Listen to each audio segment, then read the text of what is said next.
லங்கா ஸ்ரீ நேயர்களுக்கு வணக்கம். என்றும் லங்கா ஸ்ரீ நியூஸ் இன்சைட் தமிழ் நிகழ்ச்சியினுடன் நான் உங்களை சந்திக்கின்றேன்.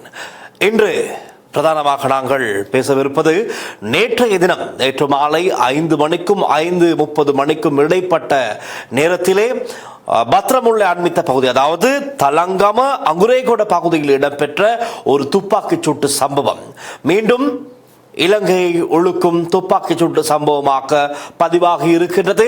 காரணம், இறுதியாக வெடித்த துப்பாக்கிச் சூட்டு சம்பவம் எதுவென்றால் ஜிந்துப்பிட்டியில் நடந்த, அதுவும் ஒரு இஸ்லாமிய பெண் வேடமிட்டு, அதாவது புர்கா ஆடை அணிந்த நிலையில் ஒரு நபர் இருவராக வருகை தந்து, கணவன் மனைவியை போல வருகை தந்து துப்பாக்கிச் சூட்டை நடத்தி சென்றார்கள். அதன் இடத்திலே ஒருவர் பலியாகிறார், அவருடைய பிள்ளைகள் இருவர் காயங்களுக்கு உட்படுத்தப்படுகின்றார்கள்.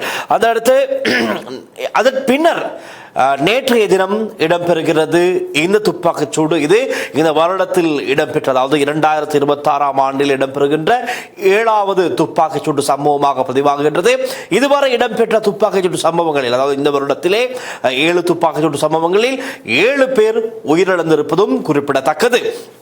ஆகவே இந்த துப்பாக்கிச்சூட்டு சம்பவம் எதற்காக, யாரால் செய்யப்பட்டது என்ற நிறைய விடயங்கள் வெளியாகி இருக்கின்ற நிலையில் நாங்கள் இன்று அதைத்தான் பார்க்க போகின்றோம். குறிப்பாக நேற்று இந்த துப்பாக்கிச்சூட்டு சம்பவத்தில் பிரதானமாக கொலை செய்யப்பட்டிருப்பது ஒரு சட்டத்தரணியும் அவருடைய மனைவியும்.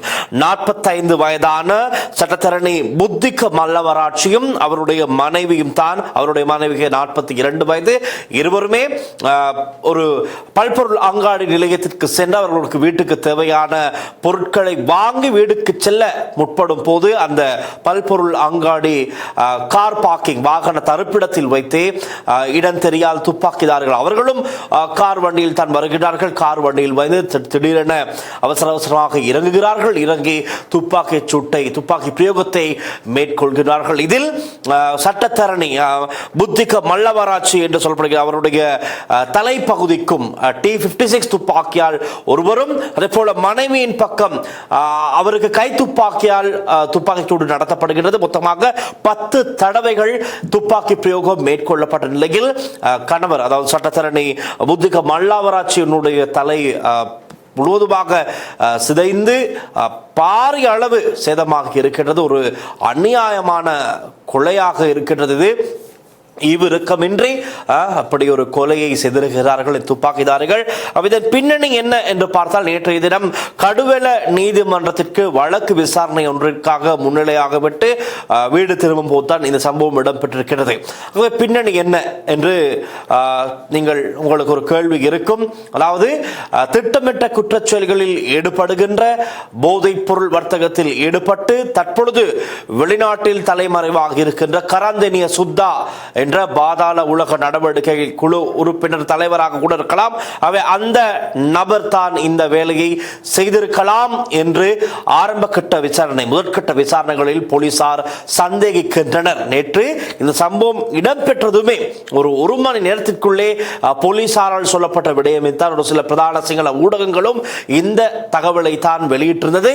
ஆகவே இது எப்படி போலீசாருக்கு உடனடியாக தெரிய வந்தது என்று இன்று சட்டத்தரணிகள் கேள்வி எழுப்பி இருக்கிறார்கள். காரணம், அது எப்படி 1 மணி நேரம் ஆவதற்கு முன்பதாகவே இதன் காரணமாகத்தான் இவர் சுடப்பட்டார் என்று சொல்லலாம். இன்னமும் விசாரணைகளை சரியாக ஆராய்ந்து பார்த்து கூட இருக்க மாட்டார்கள். இது எப்படி தெரிய வந்தது, எப்படி இவர்கள் உறுதிப்படுத்துகிறார்கள் என்ற ஒரு கேள்வியை சட்டத்தரணிகள் தரப்பிலே இன்று எழுப்பி இருக்கிறார்கள். அதற்கான பதிலை போலீஸ் தரப்பினர் நிச்சயமாக வழங்கியாக வேண்டும். ஒரு சில ஊடகங்களும் போலீசார் கூறியதை வைத்து பிரதான செய்தியாக மாற்றிவிட்டார்கள். ஆகவே அதை அடுத்து இவர் பாதாள உலக நடவடிக்கைகளில் ஈடுபடுகின்றவர்களுடைய வழக்கு விசாரணைகளுக்கு முன்னிலையாகின்ற ஒரு சட்டத்தரணியாக அனைவராலும் சொல்லப்பட்டார். ஆகவே அநியாய அக்கிரமங்களில் ஈடுபடுகின்ற, குற்றச் செயல்களில் ஈடுபடுகின்ற, அநியாயமாக கொலைகளை செய்கின்ற, போதைப் பொருள் வியாபாரத்தில் ஈடுபடுகின்ற, இளைஞர்களை நாசம் செய்கின்றவர்களுக்கு சார்பாக வாதாடுகின்ற ஒரு சட்டத்தரணி இவர். அவருக்கு இதனால் தான் கொலை செய்யப்பட்டிருக்கின்றார் என்ற ஒரு மனநிலைக்கு மக்கள் வந்துவிட்டார்கள். காரணம், சோசியல் மீடியாவிலே இரவு நேரத்திலே பதிவான இந்த சம்பவம் நடந்து ஒரு 2-3 மணி நேரங்களுக்கு பின்னர் பதிவான பதிவுகளை வைத்து பார்க்கும்போது மக்களுடைய மனநிலையில் துப்பாக்கி சம்பவம் எப்படி பார்க்கப்பட்டது என்பது குறித்தான் நான் அந்த விடயத்தில் சொன்னேன். ஆகவே இப்படி ஒரு அநியாயமாக கொலை நடந்திருக்கிறது. ஆனால் அவர்களுடைய அந்த கணவன் மனைவி இருவருமே, சட்டத்தரணியும் அவருடைய மனைவியும் மிகவும் ஒருவருக்கொருவர் அன்பாக வாழ்ந்து இருக்கிறார்கள். அவர்களுடைய சோசியல் மீடியாவில், ஃபேஸ்புக் தளங்களில் இறுதியாக அவர்கள் அப்லோட் செய்த புகைப்படங்கள் கூட அப்படி அதே கார் வண்டிக்குள் அவர்கள் உணவு உண்பதைப் போலெல்லாம் புகைப்படங்கள் இருந்திருக்கின்றது. மிகவும் அன்பாக வாழ்ந்திருக்கிறார்கள். இருப்பினும் இது அவர்களுடைய தொழில் ரீதியாக பார்த்தோமே ஆனால் அவர்களுக்கு எதுவும் செய்ய முடியாது. அவர்கள் சட்டத்தரணிகள், யார் பக்கம் வேண்டுமானாலும் அவர்கள் முன்னிலையாக அவர்கள் சார்பிலே அவர்கள் வாதாட முடியும். அவர்களை அதாவது நீதிமன்றத்திலே ஒருவர் குற்றவாளியாக நிரூபிக்கப்படும் வரை இவர்கள் அவர்களுக்காக வாதாடியாக தான் வேண்டும். அதுதான் சட்டத்துறையில் இருக்கின்ற சிஸ்டம், ரைட்? அது நாங்கள் யாருமே விமர்சிக்க முடியாது. அதை இன்றைய தினம் நடந்த ஊடக சந்திப்பிலும் பார் அசோசியேஷன் இந்த துப்பாக்கிச் சூட்டு சம்பவத்தை கண்டித்து, வன்மையாக கண்டித்து கண்டனங்களை தெரிவிக்கும் முகமாக ஒரு அவசர ஊடக சந்திப்பினை நடத்தியிருந்தார்கள். அந்த ஊடக சந்திப்பில் குறிப்பிட்ட விடயம் கூட இப்பொழுது நாளை தினம் ஒரு விசேட கூட்டம் ஒன்றை நடத்தவிருக்கிறார்கள். இந்த சட்டத்திறனிகள் சங்கத்தினர் இலங்கையில் முழுவதும் இருக்கின்ற அனைத்து பார் அசோசியேஷன் மெம்பர்ஸுக்கும், அதாவது சட்டத்தரணிகள் உறுப்பினர்கள் அனைவரையும் கொழும்பிற்கு வரவழைத்து அங்கு ஒரு விசேட கூட்டம் ஒன்று நடத்தி அதில் ஒரு சில முக்கியமான தீர்மானங்களை எடுப்பதற்காக நாளைய தினம் அவர்கள் தயாராகி வருவதாக சொல்லப்பட்டது. அதே போல ஜனாதிபதி அன்ரு குமாரசானக்கு உட்பட இந்த அரசாங்கம் மக்களை பாதுகாக்க வேண்டிய ஒரு கட்டாயம் இருக்கின்றது. ஆகவே இப்படியான சம்பவங்களுக்கு பதில் கூறியாக வேண்டும் என்ற வகையிலும் சட்டத்தரணிகள் சார்பிலே சொல்லப்பட்டது. 14 வருடங்களுக்கு பிறகு சட்டத்தரணிகள் அனைவருமே ஒன்றாக இணைந்து நாளை தினம் ஒரு கூட்டத்தை நடத்தப் போகிறார்கள். இதுக்கு முன்பதாக 2012ஆம் ஆண்டு அப்போது ராஜபக்ஷ அரசாங்கத்திலிருந்து நம்பிக்கையில்லா பிரேரணையின் மூலமாக பதவி விலக்கப்பட்ட ஷிராணி பண்டாரநாயக்க அவர்களுக்காகத்தான் சட்டத்தரணிகள் சங்கத்தை சேர்ந்த அனைவருமே ஒன்று திரண்டு மிக முக்கியமான தீர்மானங்களை எடுத்தார்கள். அதற்கு பிறகு ஷிராணி பண்டாரநாயக்க அவர்களுக்காக, பிறகு அவர்களை அடுத்து 14 வருடங்களுக்கு பிறகு நாளைய தினம் சட்டத்தரணிகள் அனைவரும் ஒன்று சேர்ந்து இது சம்பந்தமாக இன்று நேற்றைய தினம் உயிரிழந்த இந்த சட்டத்தரணி மற்றும் அவருடைய மனைவிக்கு நீதி கோரி ஒரு சில முக்கியமான முடிவுகளை எடுப்பதற்காக, அதே போல இப்பொழுது நீதி மன்ற கட்டமைப்பு, அதே போல சட்டத்தரணிகளுடைய வாழ்க்கைக்கும் அவர்களுடைய தொழிலுக்கும் ஒரு அச்சுறுத்தல் ஏற்பட்டிருப்பதாக இதன் மூலம் இதை வைத்து சட்டத்தரணிகள் இன்று தினம் தெரிவித்திருந்தார்கள். ஆகவே நிறைய முக்கியமான விஷயங்களை பேசி நாளை தினம் ஒரு முடிவுக்கு வருகிறார்கள். அது என்ன முடிவு, என்ன மாதிரியான முடிவுகள் எடுக்கப்பட போகின்றது என்பது குறித்து நாளை தினமும் நாங்கள் உங்களுக்கு முழுமையான விவரங்களை முன்வைப்போம். அதே போல இப்பொழுது கரந்தனிய சுத்தா பற்றி நாங்கள் பேசியிருந்தோம். கரந்தனிய சுத்தா இப்பொழுது வெளிநாட்டில் இருக்கின்றார். அவருக்கு பிரதான எதிரியாக இருப்பவர் தான் லுக்குபெட்டி இப்பொழுது பூச வந்தனாகார், அதாவது பூச சிறைச்சாலையிலே தடுத்து வைக்கப்பட்டிருக்கிறார், விளக்கமறையில் வைக்கப்பட்டிருக்கிறார். அவை இந்த சட்டத்தரணி கரந்தனிய சுத்தாவினுடைய வழக்கு விசாரணைகளுக்கு முன்னிலையாகி வந்து கரந்தனிய சுத்தாவுக்காக நீதிமன்றத்திலே வாதாடி வந்த ஒருவர் ஏதோ ஒரு சில காரணங்களுக்காக அண்மையிலே கரந்தனிய சுத்தாவின் வழக்குகளில் இருந்து விலகி இவருடைய எதிரியான, அதாவது இந்த கரந்தனிய சுத்தாவின் எதிரியான லுக்குபெட்டி பக்கம் அவர் சென்று கரந்தனிய சுத்தாவுக்கு எதிராக லுக்குபெட்டிக்கு ஆதரவாக வாதாட தொடங்கிவிட்டார். இன்னும் மேலதிக தகவலாக கிடைத்திருப்பது, கரந்தனிய சுத்தா பற்றின பல்வேறு விஷயங்களை லுக்குபெட்டிக்கு இந்த சட்டத்தரணி வழங்கி இருக்கலாம் என்ற சந்தேகத்திலும் கரந்தனிய சுத்தா இந்த பழிவாங்கலை செய்திருக்கலாம், பழிவாங்கும் விதமாக இந்த துப்பாக்கிச் சூட்டை நடத்தி இருக்கலாம் என்று தான் ஆரம்ப கட்ட விசாரணைகளில் போலீசார் தெரிவித்திருக்கிறார்கள். இது எப்படியோ அநியாயமாக அவருடைய மனைவியும் இந்த வலைப்பின்னலுக்குள் சிக்கி அவரும் அநியாயமாக கொல்லப்பட்டிருக்கின்றார். பாருங்கள், இந்த துப்பாக்கிச்சூடு சம்பவம் இடம்பெற்ற இடம் தலங்கம அகுரேகுட பகுதி, அந்த கீழ் சூப்பர் மார்க்கெட்டுக்கு பக்கத்திலே கார் பார்க்கிங்கில் இடம்பெறுகிறது. இது ஒரு பாதுகாப்பு வளையம். காரணம், இந்த துப்பாக்கிச்சூடு இடம்பெற்ற பகுதியிலிருந்து ஒரு 600 மீட்டர் தொலைவில் தான் ராணுவ தலைமையகமும் இருக்கின்றது. மற்றமுள்ள ராணுவ தலைமையகமும் அங்குதான் இருக்கின்றது. ஆகவே மாலை நேரம் வெள்ளிக்கிழமை நாள் அனைவரும் கடும் வாகன நெரிசலாக இருக்கின்ற ஒரு காலப்பகுதி நீங்கள் சிசிடிவி காட்சிகளை பார்க்கும்போது உங்களுக்கு தெளிவாக இருக்கும்.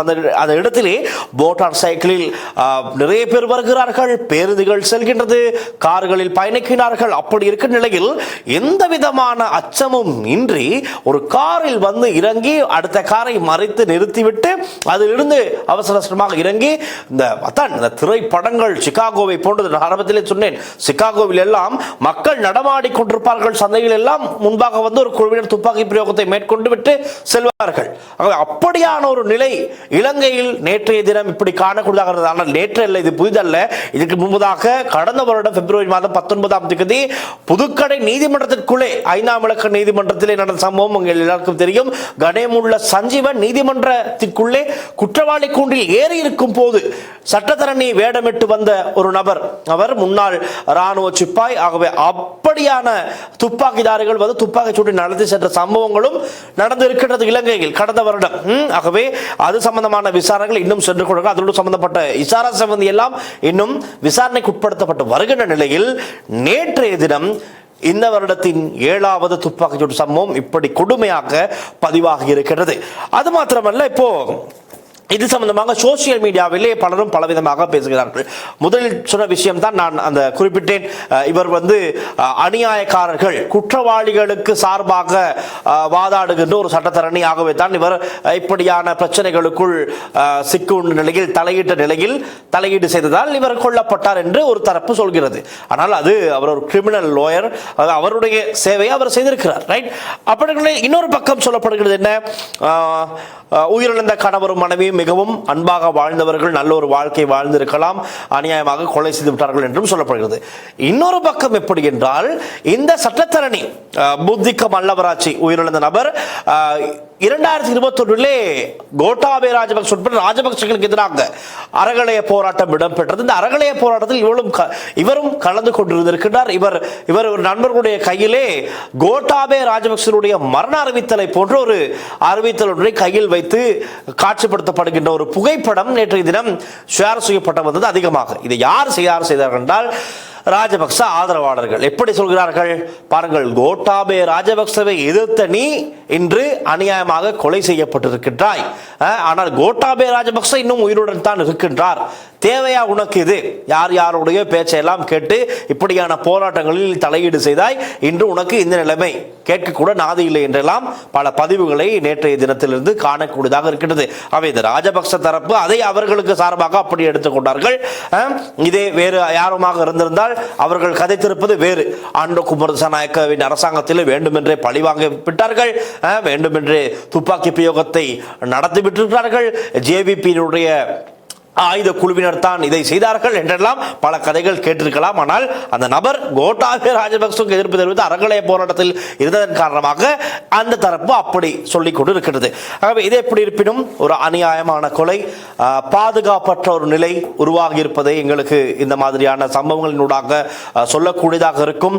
ஆகவே இந்த அரசு பொதுமக்கள் பாதுகாப்பு அமைச்சர் ஆனந்த விஜயபால, சுனில் வட்டகல, நீதி அமைச்சர் அர்ச்சன நாணயக்கார, அதே போல ஜனாதிபதி அனுர குமாரசாநாயக்க இந்த சம்பவத்தை எப்படி பார்க்கிறார்கள், இது சம்பந்தமான அடுத்த கட்ட நடவடிக்கைகள் இவர்கள் என்ன செய்ய போகிறார்கள்? காரணம், நீதிமன்ற கட்டமைப்பு என்பது ஒரு உயரிய கட்டமைப்பு, ஜனநாயகத்துக்கு மிக முக்கியமான ஒரு விஷயம்.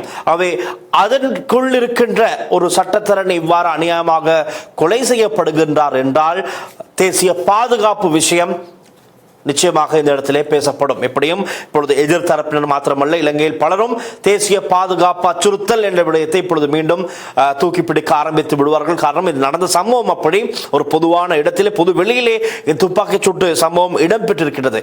அவை இதற்கு இவர்கள் என்ன சொல்ல போகிறார்கள்? அதே போல துப்பாக்கிதாரிகள் துப்பாக்கிச் சூட்டை நடத்திவிட்டு அதிவேக நெடுஞ்சாலை பக்கமாகத்தான் சென்றிருப்பதாக தகவல் கிடைத்திருக்கிறது. கோட்டை பக்கம் சென்று அதிவேக நெடுஞ்சாலைக்குள் சென்று எந்த பக்கம் சென்றார்கள் என்ற விதத்தில் தான் இப்பொழுது விசாரணைகள் ஆரம்பிக்கப்பட்டிருக்கிறது. ஆகவே தெற்கு பக்கம், தென்னிலங்கை பக்கம் தான் தேடுதல் நடவடிக்கைகள் மும்முரமாக முன்னெடுக்கப்பட்டு வருகின்றது. உண்மையாகவே இது கரந்தேனே சுத்தா செய்தாரா அல்லது வேறு யாரும் செய்தார்களா என்பது குறித்தும் விசாரணைகள் முன்னெடுக்கப்பட்டு வருகின்றது. இதுவரை 10 குழுக்கள் விசேடமாக களத்தில் இறக்கப்பட்டிருக்கிறார்கள். 10 குழுவினர் இது சம்பந்தமான விசாரணைகள், துப்பாக்கிதாரிகளை தேடுதல் நடவடிக்கைகள் எல்லாமே மும்முரமாக இடம்பெற்று வருகின்றது. பார்க்கலாம் என்ன நடக்கும், ஏது நடக்கும் என்று. இது சம்பவம் தொடர்பான முழுமையான மற்றும் மேலதிக விவரங்கள் கிடைத்தவுடன் அடுத்தடுத்த எங்களுடைய காணொளிகளை நாங்கள் உங்களுக்கு முழுவதுமாக வழங்க தயாராக இருக்கின்றோம். தொடர்ந்தும் லங்கா ஸ்ரீயுடன் இணைந்தீர்கள். மீண்டும் திங்கட்கிழமை நியூஸ் இன்சைட் தமிழ் நிகழ்ச்சியில் நான் உங்களை சந்திக்கின்றேன். லங்கா ஸ்ரீயுடன் இணைந்திருங்கள். நன்றி, வணக்கம்.